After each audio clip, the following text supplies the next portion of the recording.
പ്രിയപ്പെട്ട ഉദ്യോഗാർത്ഥികളെ, കാത്തിരിപ്പിനൊടുവിൽ HST social സയൻസിന്റെ notification വന്നിരിക്കുകയാണ്. ഗസറ്റിൽ പബ്ലിഷ് ആയിട്ടുണ്ട്. ഉടനെ തന്നെ PSCയുടെ പ്രൊഫൈലിൽ വരുന്നതാണ്. നിശ്ചിത ഉദ്യോഗാർത്ഥികൾക്ക്, നിശ്ചിത യോഗ്യതയുള്ള ഉദ്യോഗാർത്ഥികൾ തീർച്ചയായിട്ടും ഈ പരീക്ഷയ്ക്ക് ഇന്നോ നാളെയോ മുതൽ അപ്ലൈ ചെയ്ത് തുടങ്ങാവുന്നതുമാണ്. ഓക്കെ, അപ്പോൾ HST സോഷ്യൽ സയൻസ്, മറ്റ് നാച്ചുറൽ സയൻസ് ആണെങ്കിൽ, ഇംഗ്ലീഷ് ആണെങ്കിൽ, ഫിസിക്കൽ സയൻസ് ഒക്കെ വന്നപ്പോഴും സോഷ്യൽ സയൻസിന് നോട്ടിഫിക്കേഷൻ വന്നിട്ടുണ്ടായിരുന്നില്ല. ഇപ്പോൾ കൃത്യമായിട്ട് നോട്ടിഫിക്കേഷൻ വന്നിരിക്കുകയാണ്. ജൂൺ 4 വരെയാണ് പരീക്ഷയ്ക്ക് വേണ്ടി അപ്ലൈ ചെയ്യാൻ പറ്റുക.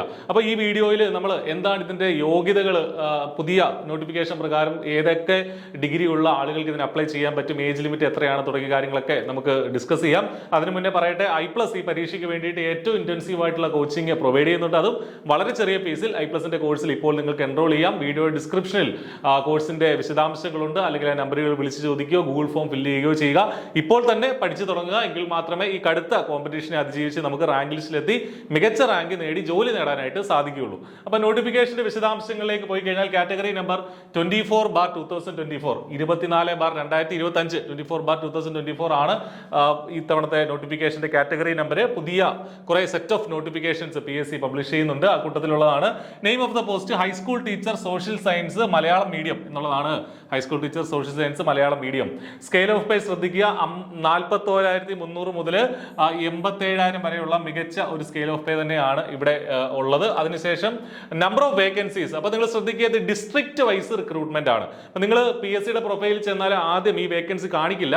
ഡിസ്ട്രിക്ട് വൈസ് വേക്കൻസികളുടെ കൂട്ടത്തിലാണ് ഈ HST സോഷ്യൽ സയൻസ് കാണിക്കുക. ആ ടാബ് എടുത്ത് വേണം അപ്ലൈ ചെയ്യാനായിട്ട്. അപ്പോൾ ജില്ലാ അടിസ്ഥാനത്തിലാണ് എല്ലാ ജില്ലകളിലും, കേരളത്തിലെ എല്ലാ ജില്ലകളിലും 14 ജില്ലകളിലും വേക്കൻസികളുണ്ട്.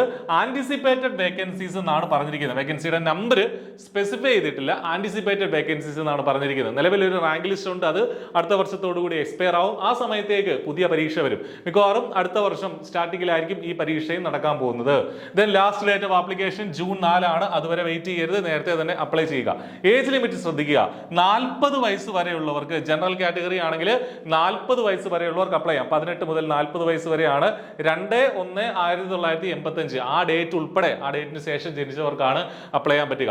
SC ST OBC തുടങ്ങിയ റിസർവേഷൻ ഉള്ള വിഭാഗങ്ങൾക്ക് ഏജ് ലിമിറ്റിൽ റിലാക്സേഷൻ ഉണ്ട്. യൂഷ്വലി കിട്ടുന്ന ഏജ് റിലാക്സേഷൻ കിട്ടുകയും ചെയ്യും. ഓക്കെ, അപ്പൊ ഇതാണ് ബേസിക് ആയിട്ടുള്ള ഡീറ്റെയിൽസ്. ഇനി ക്വാളിഫിക്കേഷൻ ശ്രദ്ധിക്കുക. ഒരുപാട് പേർക്ക് കൺഫ്യൂഷൻ ഉള്ള ഒരു മേഖലയാണ് ഈ പറഞ്ഞ ക്വാളിഫിക്കേഷൻ എന്നുള്ളത്. HSTയുടെ ബേസിക് ക്വാളിഫിക്കേഷൻ എന്ന് പറഞ്ഞാൽ ഡിഗ്രി ഉണ്ടാവണം. അതിന് പുറമെ B.Ed ഉണ്ടാവണം. B.Ed അല്ലെങ്കിൽ BT ഡിഗ്രി ഉണ്ടാവണം. അതിന് പുറമെ എന്തുണ്ടാവണം? B.Ed ഉണ്ടാവണം. അത് മസ്റ്റ് ആണ്. ഡിഗ്രി പ്ലസ് B.Ed ആണ്. കൂടാതെ അത് subject both in the concerned subject.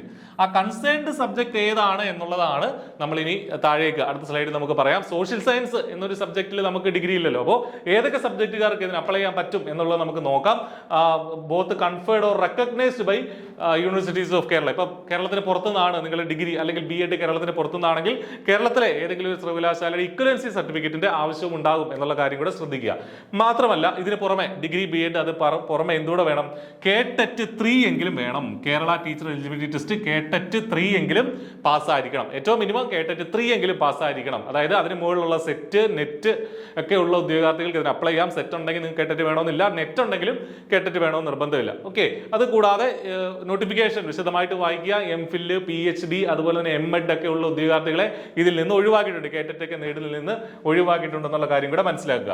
ഇനി നമുക്ക് പ്രധാനമായിട്ടും അറിയാനുള്ളത് ഈ കൺസേൺഡ് സബ്ജക്ട് എന്താണ് എന്നുള്ളതാണ്. അത് ഇവിടെ കൊടുത്തിട്ടുണ്ട്. ഏതൊക്കെ വിഷയത്തിൽ ബിരുദമുള്ള ആളുകൾക്കാണ് ഇതിന് അപ്ലൈ ചെയ്യാൻ പറ്റുക എന്നുള്ളതാണ്. ഏതൊക്കെ വിഷയങ്ങളാണ്? ഹിസ്റ്ററിയിൽ ഡിഗ്രി ഉള്ളവർക്ക് അപ്ലൈ ചെയ്യാം. എക്കണോമിക്സ് ഡിഗ്രി ഉള്ളവർക്ക് അപ്ലൈ ചെയ്യാം. അല്ലെങ്കിൽ ജോഗ്രഫിയിൽ ഡിഗ്രി ഉള്ളവർക്ക് അപ്ലൈ ചെയ്യാം. ഡിഗ്രി പ്ലസ് B.Ed വേണം. പൊളിറ്റിക്സിൽ ഡിഗ്രി ഉള്ളവർക്ക് അപ്ലൈ ചെയ്യാം. ഫിലോസഫിയിൽ ഡിഗ്രി ഉള്ളവർക്ക് അപ്ലൈ ചെയ്യാം. സോഷ്യോളജിയിൽ ഡിഗ്രി ഉള്ളവർക്ക് അപ്ലൈ ചെയ്യാം. ഇതിൽ ഏത് സബ്ജക്റ്റിലും നമുക്ക് B.Ed കൂടെ ഉണ്ടായാലും മതി. ഓക്കെ, ഇതിൽ ഹിസ്റ്ററിയിൽ ഡിഗ്രി പ്ലസ് B.Ed ഉള്ളവർക്ക് അപ്ലൈ ചെയ്യാം. അല്ലെ എക്കണോമിക്സിൽ ഡിഗ്രി പ്ലസ് B.Ed ഉള്ളവർക്ക് അപ്ലൈ ചെയ്യാം. ഓക്കെ, അപ്പോൾ ഈ വിഷയങ്ങളാണ് ഇതിന്റെ ബേസിക് ക്വാളിഫിക്കേഷൻ എന്നുള്ളത് ശ്രദ്ധിക്കുക. History, economics, geography, politics, philosophy, sociology. അപ്പൊ കുറെ പേർക്ക് സംശയം ഉണ്ടാവും. കഴിഞ്ഞ തവണത്തെ നോട്ടിഫിക്കേഷനിൽ കൊമേഴ്സും മ്യൂസിക്കും കൂടെ പറഞ്ഞിരുന്നു. അത് ഇത്തവണയും പറയുന്നുണ്ട്. പക്ഷെ അവിടെ ഒരു സ്പെഷ്യൽ ഫാക്ട് കൂടെ, അല്ലെങ്കിൽ ഒരു പുതിയ മാനദണ്ഡം കൂടെ വന്നിട്ടുണ്ട്. The candidates who possess B.Ed degree in social science after obtaining a degree in commerce or music എന്നുള്ളതാണ്. ഓക്കെ, അതായത് കൊമേഴ്സുകാർക്കും മ്യൂസിക്കുകാർക്കും അപ്ലൈ ചെയ്യാം. അതായത് കൊമേഴ്സിലോ ബികോം അല്ലെങ്കിൽ മ്യൂസിക്കിലോ ഒക്കെ ഡിഗ്രി ഉള്ള ആളുകൾക്ക് അപ്ലൈ ചെയ്യാം. അവർക്ക് BEd ഉണ്ടെങ്കിൽ. പക്ഷേ ആ BEd ഏതിലായിരിക്കണം?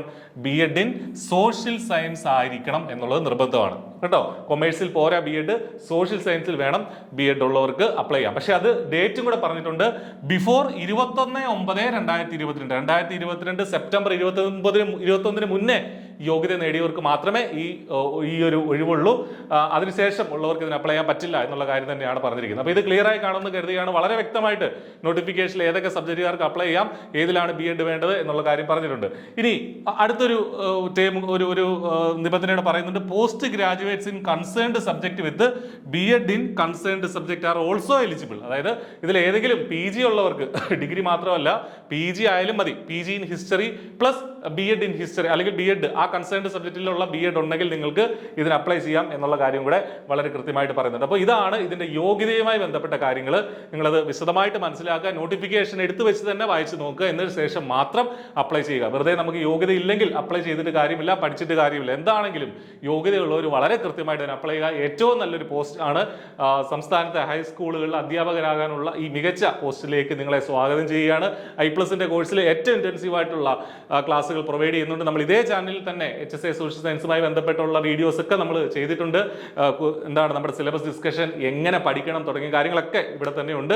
അപ്പോൾ ഇതുമായി ബന്ധപ്പെട്ട കൂടുതൽ അപ്ഡേറ്റുകളും നമ്മൾ ഇതേ ചാനലിൽ കൂടെ വരുന്നതാണ്. അപ്പോൾ പഠിച്ചു തുടങ്ങുക. കോച്ചിങ്ങിന്റെ സഹായം ആവശ്യമുണ്ടെങ്കിൽ I+ന് ഒപ്പം വരാം. All the best. Thank you.